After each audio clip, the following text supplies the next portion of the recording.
इदानीं वेद स्वाध्यायो भविष्यति। अद्य यजुर्वेदस्य प्रथमोऽध्यायस्य 11 मन्त्रस्य स्वाध्यायो भविष्यति। स्वाध्यायमान मन्त्रस्य भूताय त्वा नारातये इत्येतानि प्रथमानि पदानि सन्ति। अब वेद स्वाध्याय होगा। आज यजुर्वेद के प्रथम अध्याय के 11वें मंत्र का स्वाध्याय किया जाएगा। स्वाध्याय किए जाने वाले मंत्र के भूताय त्वा नारातये ये प्रारंभिक पद हैं। इस मंत्र के ऋषि हैं भूताय त्वेति ऋषि, अग्निर्देवता, स्वराट जगति, छंदः निषादः स्वरः। यज्ञशालादि गृहाणि कीदृशानि रचनीया नित्युपदिश्यते।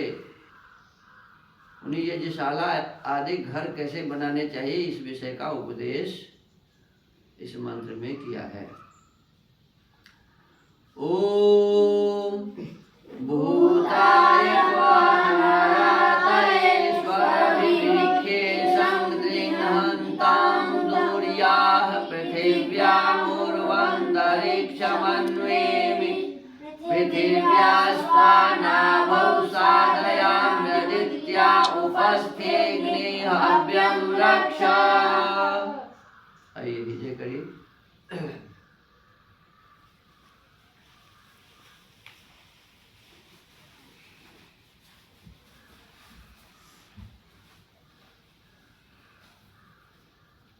भौद्रिगुकार तौद्रिगाकार यह स्वकार भूताय तव संयुक्त वोद्रिगाकार। वो संयुक्त फिर तो वो थोड़े बोलेंगे, ठीक से बोलिए। तव संयुक्त आकार दीर्घाकार दीर्घाकार त्वा नौद्रिगाकार रौद्रिगाकार तहर्षकार योद्रिगाकार नाराताय नारातये नारातये दंश व संयुक्त हर्षकार रहर्षकार भहर्षईकार वहर्षईकार खय संयुक्त दीर्घकार मूर्धन्य हर्षकार अनुस्वार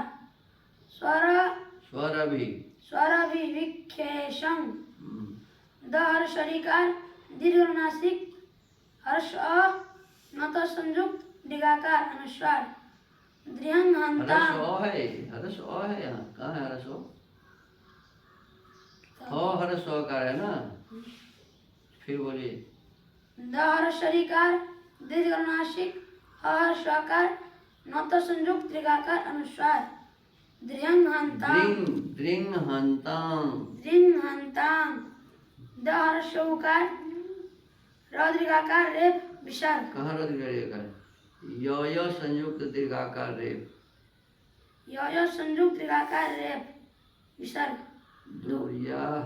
दूरिया पहर्षरीकार थहर्षईकार वय संयुक्त दीर्घाकार पृथिव्या महर्षौकार वहर्षकार रेप नत संयुक्त हर्षकार रहर्षईकार मूर्धन्य को संयुक्त हर्षकार क मूर्धन्य संयुक्त हर्षकार महर्षकार नव संयुक्त दीर्घकार महर्षईकार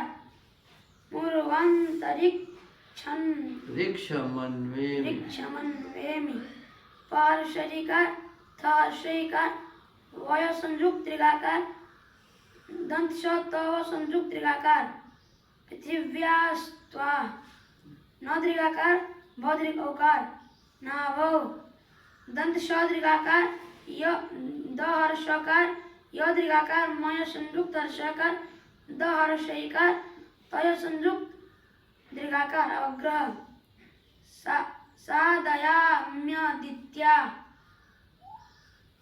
हर्षौ पहर्षकार दंश थ संयुक्त दीर्घाकार अवग्रह गण संयुक्त दीर्घाकार उपस्थेऽग्ने हर्षकार वय संयुक्त हर्षकार दीर्घनासिक रहर्षकार हव्यम रहर्षकार कमूर्धन्य संयुक्त हर्षकार रक्ष। पदार्थ मैं जिस यज्ञ को भूताय प्राणियों के सुख तथा अरातये दारिद्र्य आदि दोषों के नाश के लिए अदित्या वेदवाणी व विज्ञान प्रकाश के उपस्थित गुणों में साधयामी स्थापना करता हूँ और त्वा उसको कभी नहीं छोड़ता हूँ। हे विद्वान लोगों, तुमको उचित है कि पृथिव्याम विस्तृत भूमि में दूरिया अपने घर दृंहंताम बढ़ाने चाहिए। मैं पृथिव्या नाभो पृथ्वी के बीच में जिन गृहों में स्वह जल आदि सुख के पदार्थों को अभिविखेशम सब प्रकार से देखूं और उर्वंतरिक्षम उक्त पृथ्वी में बहुत सा अवकाश देकर सुख से निवास करने योग्य स्थान रचकर त्वा आपको अन्वेमी प्राप्त होता हूँ। हे अग्नि जगदीश्वर, आप हव्यम हमारे देने लेने योग्य पदार्थों की रक्षा सर्वदा रक्षा कीजिए।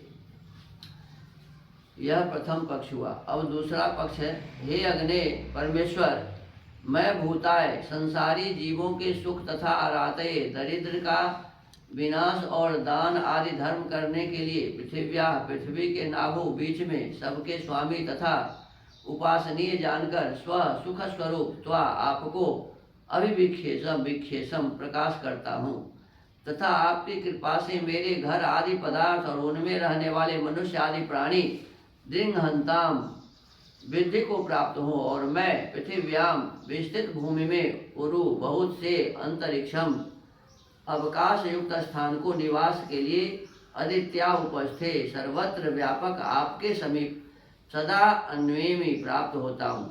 कदाचित त्वा आपका न साधयामी त्याग नहीं करता हूँ। हे जगदीश्वर, आप मेरे हव्यम अर्थात उत्तम पदार्थों की सर्वदा रक्षा कीजिए।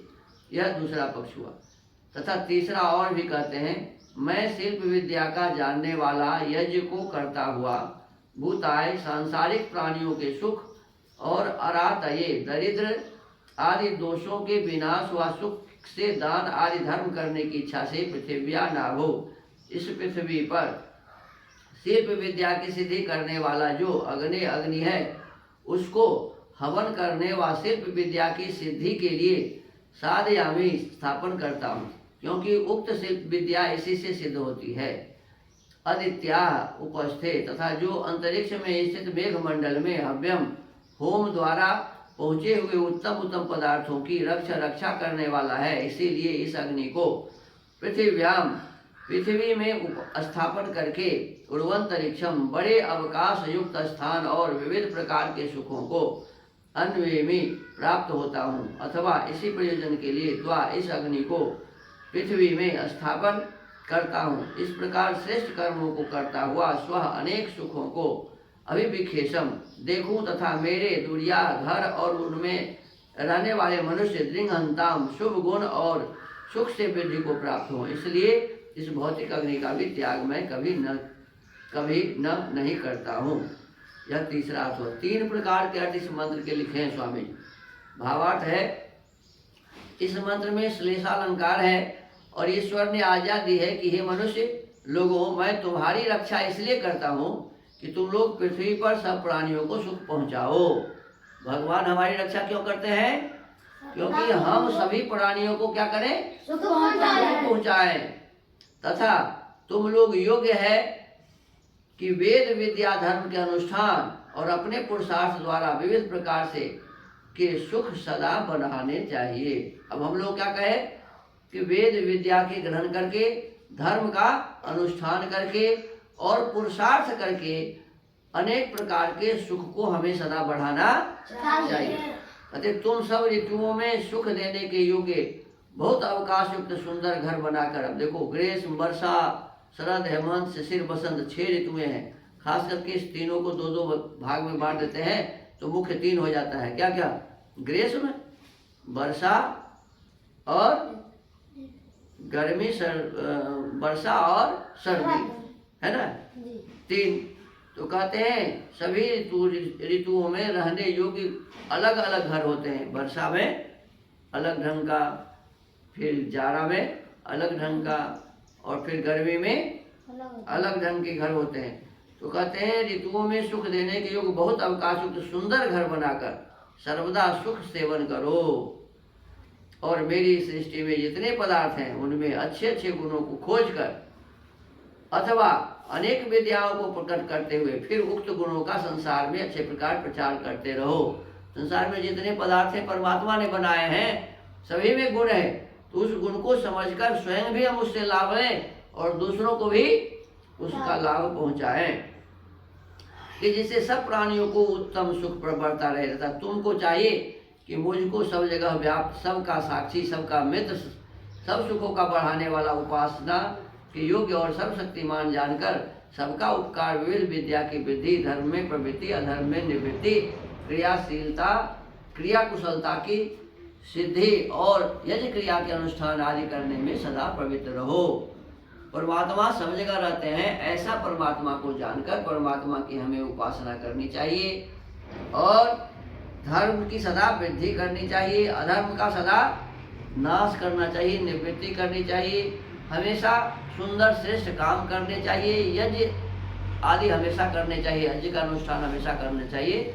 इस प्रकार के काम हमें हमेशा लगा रहना चाहिए। इस मंत्र में कहते हैं कि महीधर ने भ्रांति से अविविक्षेषम यह पद क्या प्रकथने इस धातु का दर्शन अर्थ में माना है।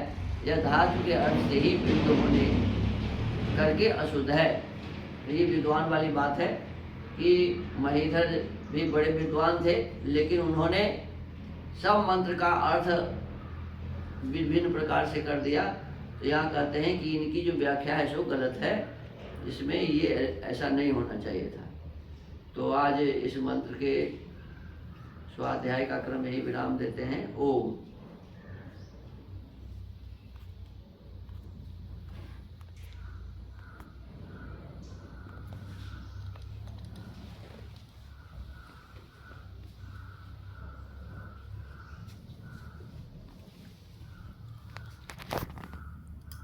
की